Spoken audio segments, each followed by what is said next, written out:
Graça e paz. Vamos abrir no Evangelho de João, capítulo 4, versículos 31 ao 34. Vamos ouvir a leitura do Evangelho. Nesse interim, os discípulos lhe rogavam, dizendo: Mestre, come. Mas ele lhes disse: Uma comida tenho para comer que vós não conheceis. Diziam então os discípulos uns aos outros: Ter-lhe-ia porventura alguém trazido o que comer? Disse-lhes Jesus: A minha comida consiste em fazer a vontade daquele que me enviou e realizar a sua obra. Que Deus revele a sua palavra aos nossos corações. No versículo 31, diz aí: Enquanto isso, os discípulos pediam a Jesus, dizendo: Mestre, coma. Enquanto isso. Compreende entre a chegada do grupo de discípulos de Jesus, que tinha ido à cidade fazer compra, e a ida da mulher samaritana à cidade, onde ela convidou o povo da cidade para vir também até Jesus, até onde Jesus estava. Lembre-se que Jesus estava junto ao poço de Jacó, que ficava fora da cidade, porém perto. Jesus estava conversando com uma mulher samaritana, e os discípulos tinham ido comprar comida, comprar coisas. Foram todos os discípulos. Só Jesus ficou. E naquele momento chegaram os discípulos de Jesus,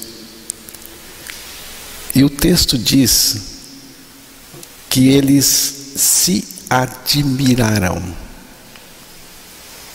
O sentido aqui é que eles ficaram de queixo caído pelo fato de Jesus estar conversando com uma mulher. Primeiro, porque era uma mulher.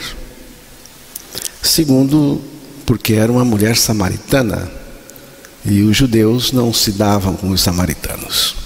E Jesus era judeu. Mas nenhum deles perguntou: o que você está querendo? Ou por que o Senhor está falando com ela? Ficaram quietinhos. Nesse momento, a mulher deixou o seu cântaro, foi à cidade e disse ao povo: venham comigo e vejam um homem que me disse tudo que eu já fiz. Não seria ele, por acaso, o Cristo? Então saíram da cidade e foram até onde Jesus estava. Vemos aqui uma mudança radical, imediata, no caso da mulher. E essa mudança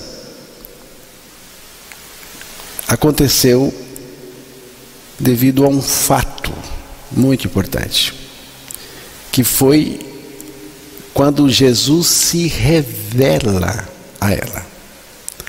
Vamos ver aí o versículo 25 e 26. Preste bem atenção no que vai ser dito aí. Eu sei, respondeu a mulher, que há de vir o Messias chamado Cristo. Quando ele vier, nos anunciará todas as coisas. Disse-lhe Jesus: Eu o sou, eu que falo contigo. A mulher disse: eu sei que tem um Messias prometido, um Cristo, e ele virá. E quando ele vir, ele vai resolver tudo. Aí Jesus disse: sou eu. Sou eu que falo com você. Eu sou. Jesus se revela àquela mulher. Uma mulher rejeitada, uma mulher difícil. Jesus se revela como o Messias. É a palavra hebraica. A palavra grega é Cristo. Irmãos, a primeira pessoa que Jesus se revelou como Cristo, aquele que veio, o Deus que veio, se fez carne, como Cristo, foi a esta mulher. É muito importante uma pessoa ganhar a revelação de Cristo, porque se você não ganhar a revelação de Cristo, e é Cristo mesmo que tem que se revelar, você não está regenerado, não. Cristo é aquele que regenera, que opera o novo nascimento. A pessoa nasce de novo. Na primeira carta de João, capítulo 5, versículo 1. Todo aquele que crê que Jesus é o Cristo é nascido de Deus. E todo aquele que ama ao que o gerou, também ama ao que dele é nascido. Todo aquele que crê que Jesus é o Cristo é nascido de novo, nascido de Deus. Eu creio que foi o que aconteceu com aquela mulher. E ela também virou missionária no mesmo momento, porque ela foi e pregou ao povo da cidade. Ela foi ligeira, correndo, dar a notícia, porque é boa mesmo. E o povo veio, e o povo vai dizer assim: e diziam à mulher: agora não é mais por causa do que você falou que nós cremos, mas porque nós mesmos ouvimos. Aqui está ouvindo do próprio Jesus, e sabemos que este Jesus é verdadeiramente o Salvador do mundo. Então houve salvação ali naquela cidade, e não foi pouca.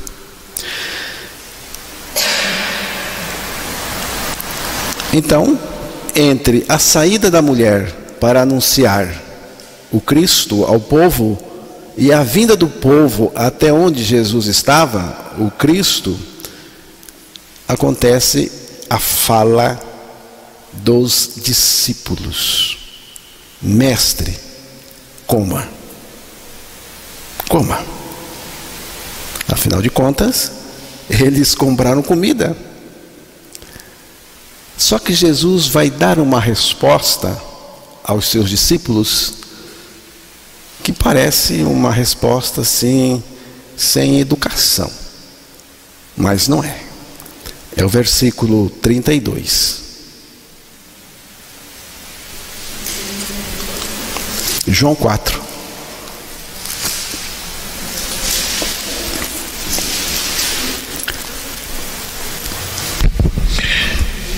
Mas ele lhes disse: uma comida tenho para comer que vós não conheceis. Mestre, coma.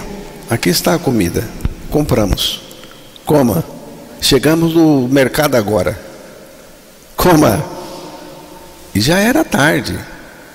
Conversa de Jesus com uma mulher junto ao poço começa aí meio-dia, por aí. Deveria ser já 1h da tarde. E Jesus vai dizer: tenho para comer uma comida que vocês não conhecem. Esse não conhece aqui significa não perceber. Eu tenho uma comida que vocês não percebem, não notam. Vocês não estão discernindo. É algo não percebido por vocês. Mas eu tenho uma comida. Que comida é esta que Jesus está se referindo? Mas quando Jesus disse que eles não conheciam a comida que ele tinha, eles provaram que não conheciam mesmo. Veja o versículo 33. Diziam então os discípulos uns aos outros: ter-lhe-ia porventura alguém trazido o que comer? Quando Jesus diz: eu tenho uma comida para comer e vocês não conhecem, então os discípulos começaram a dizer entre si, um para o outro, um ao outro: será que alguém lhe trouxe algo para comer? Será que ele tem uma matula aí, um lanche aí que a gente não sabe? Você sabe o que é isso aqui? Isso é uma fofoca, uma fofocada. Aí Jesus sabe que a gente é difícil mesmo, né? O nosso entendimento é bem curto. Aí Jesus vai ser direto, vai ser nítido com eles no versículo 34. Disse-lhe Jesus: a minha comida consiste em fazer a vontade daquele que me enviou e realizar a sua obra. Grandioso demais. A minha comida consiste em fazer a vontade daquele que me enviou e realizar a sua obra. A minha comida chama-se vontade de Deus. É fazer a vontade de Deus, realizar a sua obra. Fazer a vontade de Deus é alimento para nós. Mas eu pergunto, você conhece? Porque Jesus disse que os discípulos não conheciam, pelo menos até aquele momento. Fazer a vontade de Deus é comida, é nutrição, é força para a humanidade, espiritualmente falando. Os discípulos tinham acabado de chegar do mercado com as compras. E vemos aqui duas realidades. A realidade terrena, física, natural, e a realidade espiritual. E Jesus estava mostrando que, o seguinte, eu gostaria que nós estivéssemos preocupados com esse tipo de comida, a vontade do Pai. Os discípulos ainda andavam encharcados com as coisas terrenas. Nesse tempo, eles fizeram negócios na cidade, fizeram compras, boas compras, mas estavam alheios ao negócio de Deus na terra, que é a vontade dele, que é a vontade na terra e no céu, e a pregação do Evangelho. eles fizeram uma boa compra. Mas eu me pergunto, será que eles falaram de Jesus Cristo às pessoas a quem eles compraram? Será que falaram? Jesus estava envolvido com uma comida muito nutritiva, a vontade do Pai, e a obra que ele veio realizar, e o evangelho que ele veio pregar, que tem tudo a ver com a vontade do Pai e com a obra que ele veio realizar, que é a cruz do Calvário. Só quando estamos dentro da vontade de Deus, preste atenção, só quando estamos dentro da vontade de Deus é que temos significado para Deus. Mas fora da vontade de Deus não temos significado verdadeiro. Você pode ser o cara, você pode ser muita coisa aí no mundo, mas se estiver fora da vontade de Deus, você não encontrou ainda o significado verdadeiro da sua vida. Ainda que ninguém me conheça, ainda que eu seja uma figura fora dos padrões de sucesso, de acordo com o mundo, mas se eu estou no centro da vontade de Deus, então eu estou com todo êxito, irmãos, todo sucesso, porque a vontade de Deus para mim é o maior projeto que existe no universo, não é só na terra não. Mateus 6:10.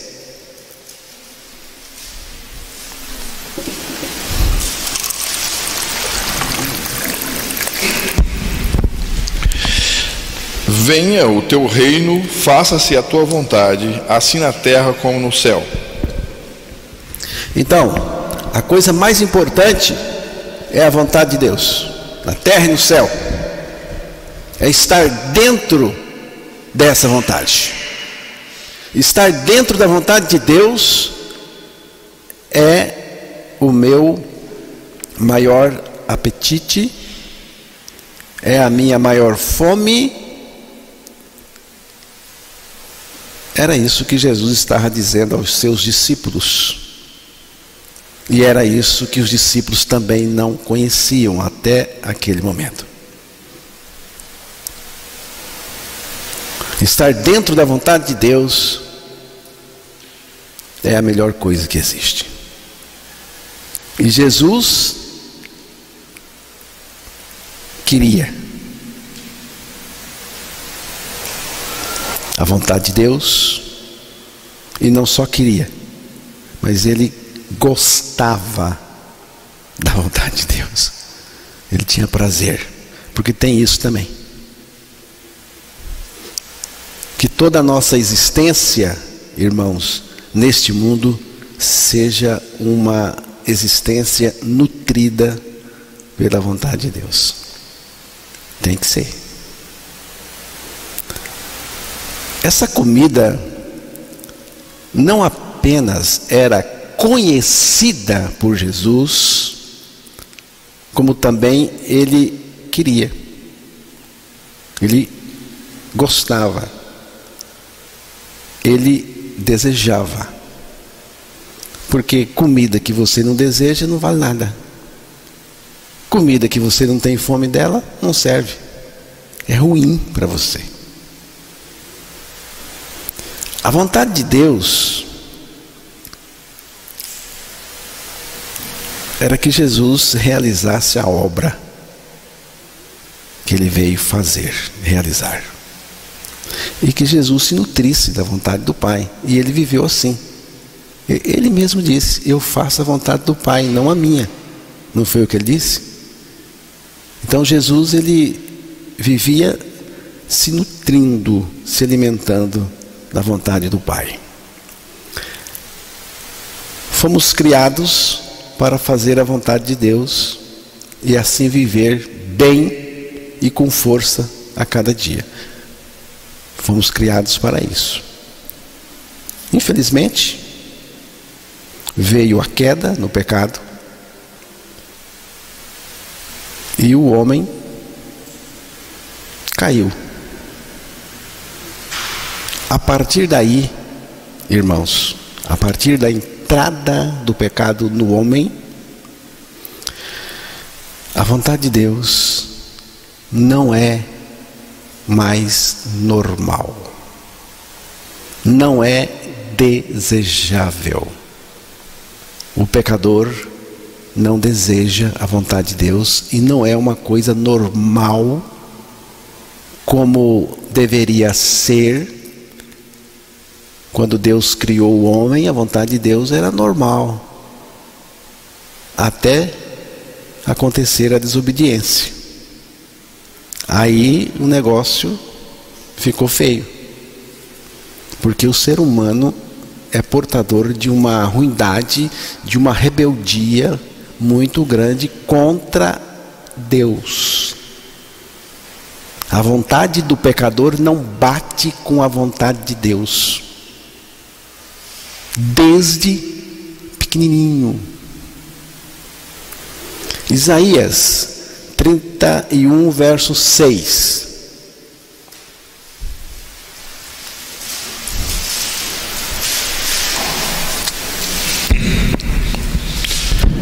Convertei-vos, pois, ó filhos de Israel, àquele de quem tanto vos afastastes. Veja. Convertei-vos, pois, àquele contra quem os filhos de Israel, na versão que eu estou lendo agora, se rebelaram tão profundamente. Oséias 9:9. Muito profundamente se corromperam, como nos dias de Gibeá. O Senhor se lembrará das suas injustiças e castigará os pecados deles. Muito profundamente se corromperam. Você imagina o que é isso? Muito profundamente se corromperam. Por que essa tendência de mergulhar cada vez mais fundo na iniquidade, no pecado? Por quê? Porque essa tendência de fazer de novo e fazer pior. Por que essa tendência de fazer de novo a mesma coisa errada e fazer pior? Por quê? Porque tem uma rebeldia interior. Tem uma rebeldia interior. Tem uma natureza rebelde. Tem uma vontade que se coloca contra a vontade de Deus. Isaías 48, versículo 8.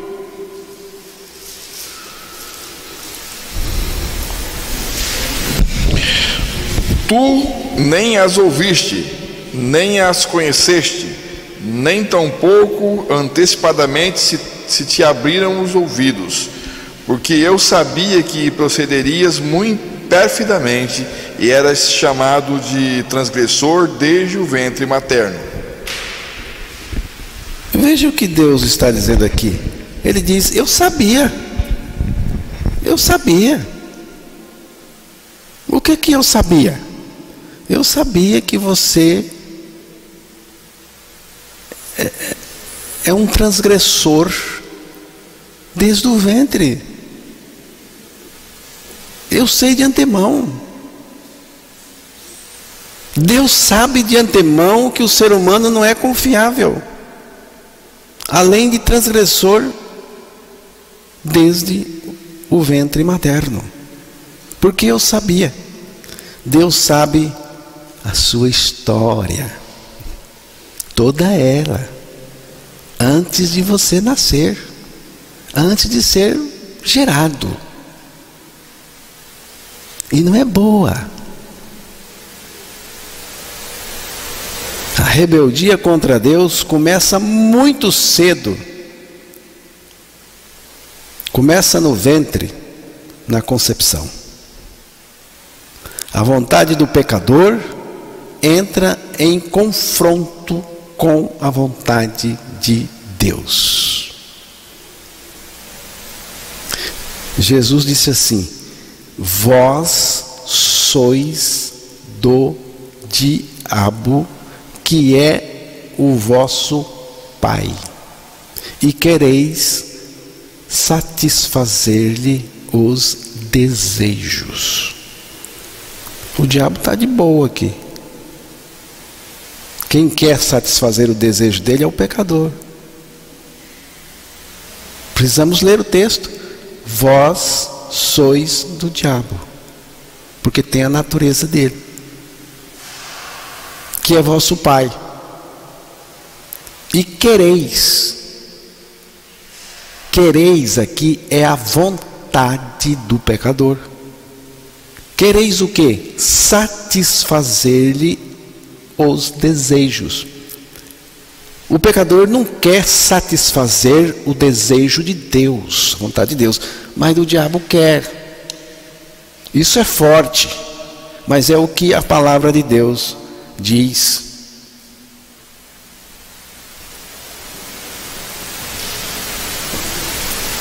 Então, irmãos, a coisa é feia. O pecador quer satisfazer os desejos do diabo. Por quê? Porque há uma coincidência nessas duas vontades. A do pecador e na do diabo bate. O que o diabo quer é o que o pecador quer. Ambos querem o pecado e satisfazer as suas próprias vontades. Essa vontade do pecador não tem nada a ver com a vontade de Deus, e nem quer. Não significa que o pecador não possa ser religioso. Pode. A vontade de Deus é como comida que a pessoa não gosta dela e rejeita. Essa comida eu não quero porque eu não gosto. A vontade de Deus para o pecador é assim. A pessoa troca o cardápio por outro. Assim o pecador faz com a vontade de Deus. O pecador não consegue fazer nem mesmo a sua própria vontade. Já percebeu? O pecador não consegue fazer nem mesmo a vontade dele. Ele se irrita com ele, se irrita com outra pessoa, se irrita com todo mundo, se irrita com o vento, se irrita com a chuva, se irrita com Deus, se irrita com tudo. É aloprado. O pecador não consegue fazer nem mesmo a vontade dele. Se irrita, se enerva, se deprime, se chateia o tempo todo às vezes. E também há uma incapacidade de fazer a vontade de Deus por causa do pecado.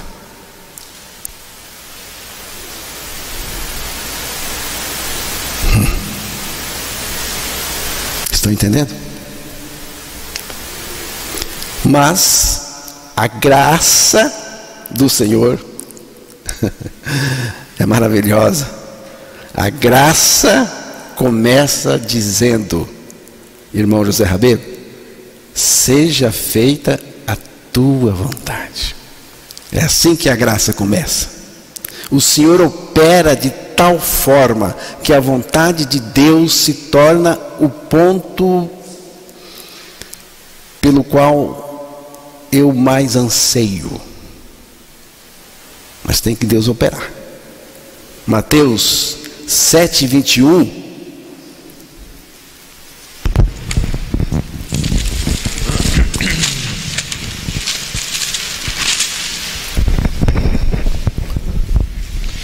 Nem todo o que me diz Senhor, Senhor entrará no reino dos céus, mas aquele que faz a vontade de meu Pai que está nos céus. Aquele que faz a vontade do Pai que está no céu. Eu quero a tua vontade, seja feita a tua vontade na minha vida. Aí temos a relação de pai e filho. Aí são os filhos de Deus, já nascidos de novo, né? Se são filhos de Deus, são nascidos de novo. Nascidos de Deus. Os filhos de Deus fazem a vontade de Deus, se alimentam dela, se nutrem dela. Os filhos são aqueles que nasceram de novo, nasceram de Deus, nasceram em Cristo. Morreram com Cristo, ressuscitaram com Cristo. Cristo vive neles. Eles têm a vida de Cristo. É o novo nascimento.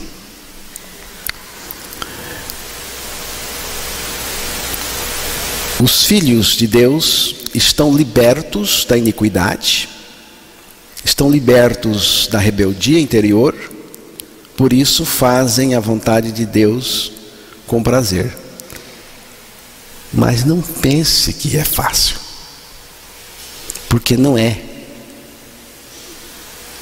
Porque muitas vezes fazer a vontade de Deus tem um custo.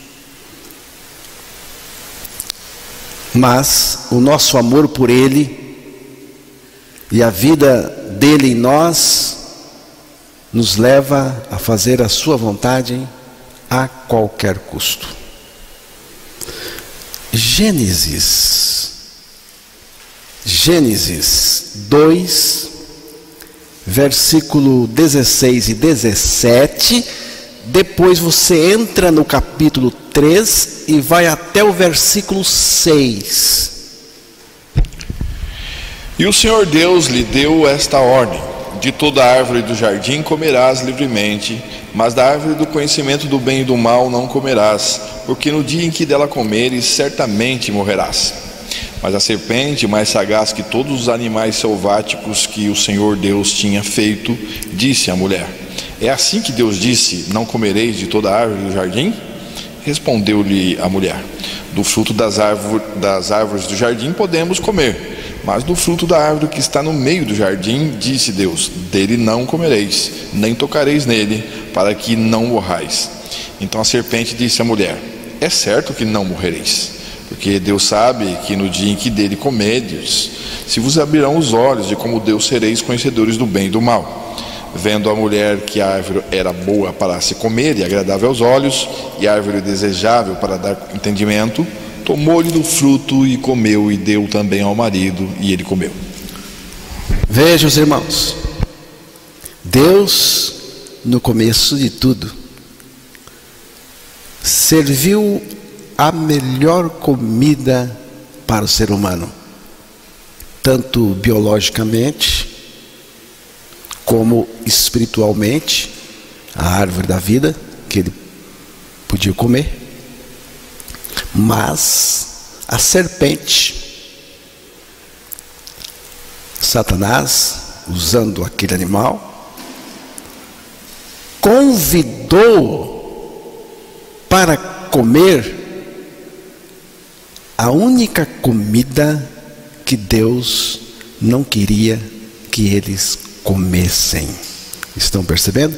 Tinha uma comida, uma árvore que Deus não queria. A vontade de Deus era que eles não comessem daquela árvore. E foi justamente aquela comida que a serpente convidou Eva para comer. E ela aceitou o convite. E sabe por quê? No versículo 6 fala que árvore desejável. Esse desejável agora é a vontade da dona Eva. E o que a serpente fez? Fez Eva fazer a vontade dela, que por acaso também era a vontade da serpente. Você está percebendo? A vontade de Deus foi quebrada, foi desconsiderada pela primeira vez e deu no que deu. E você não está pensando em fazer a sua vontade não, não é?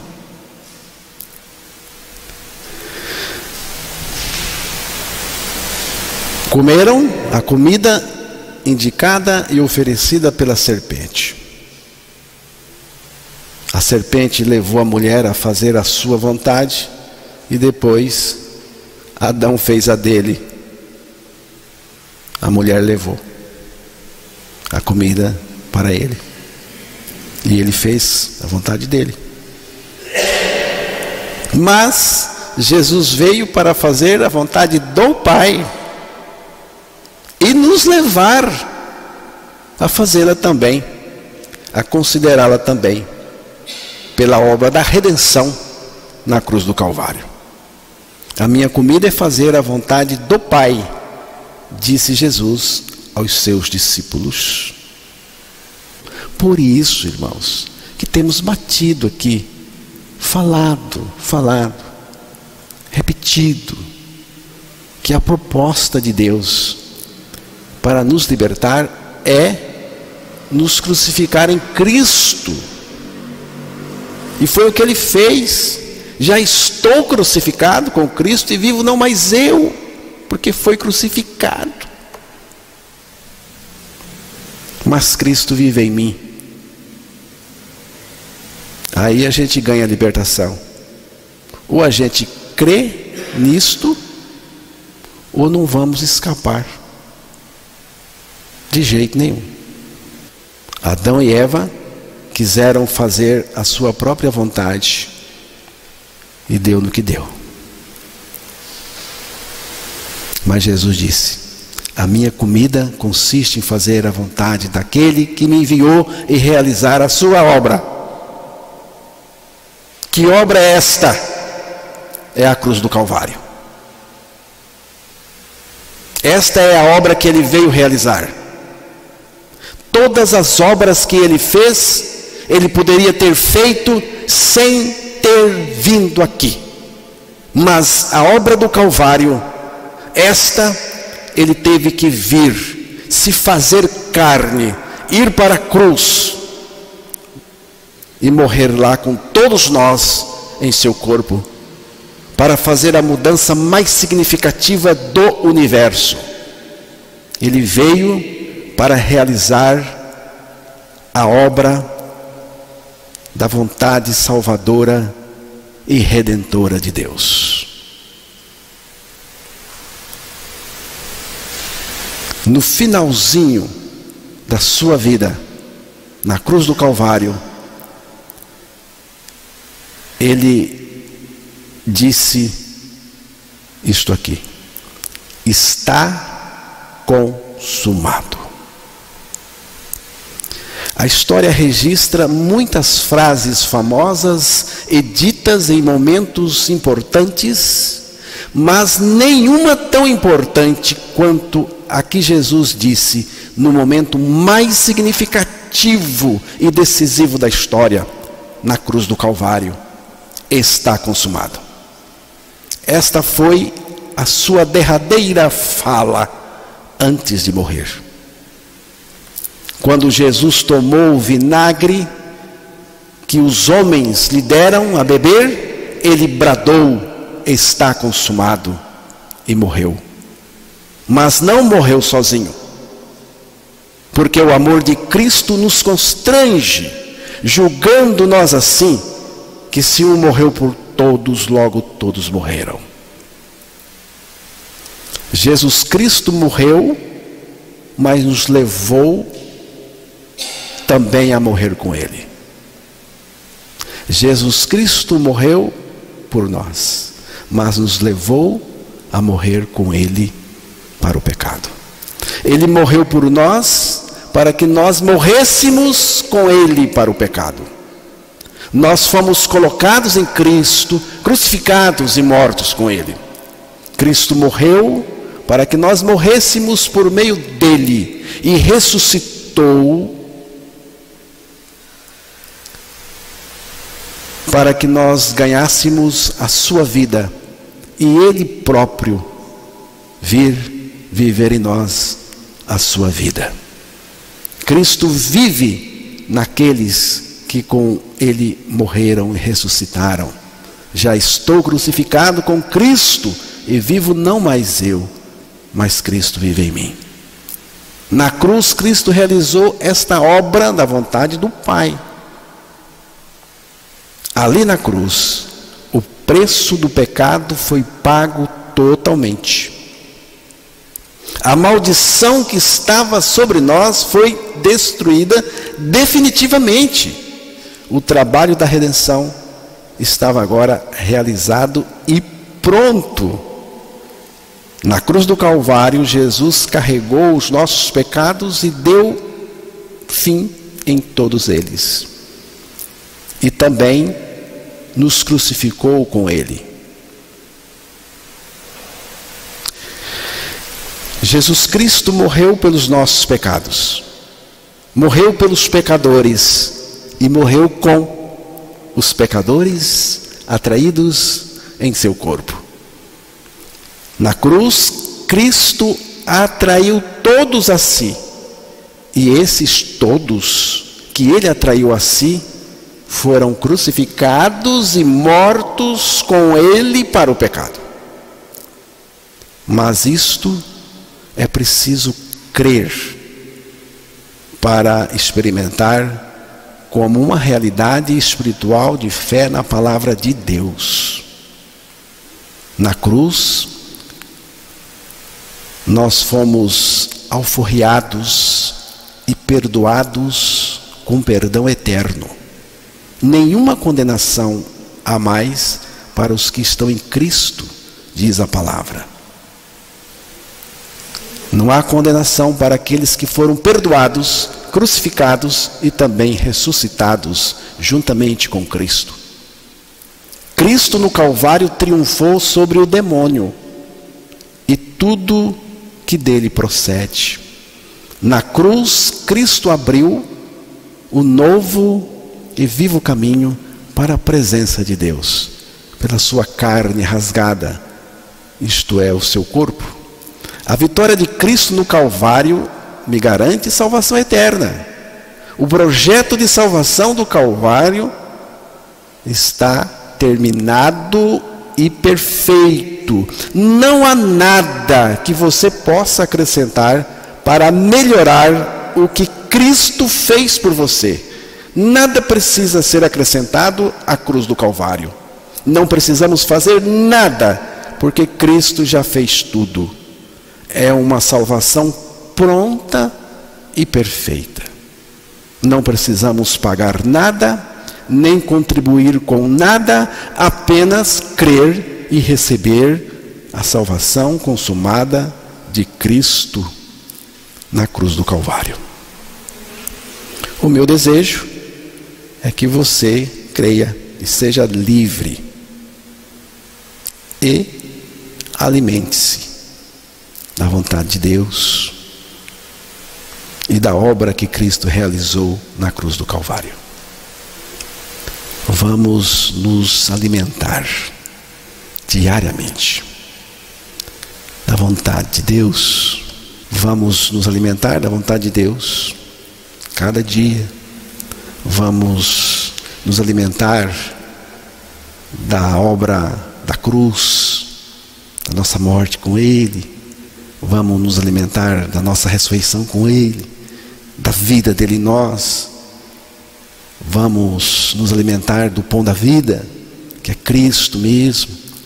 Então é disso que nós temos que nos alimentar.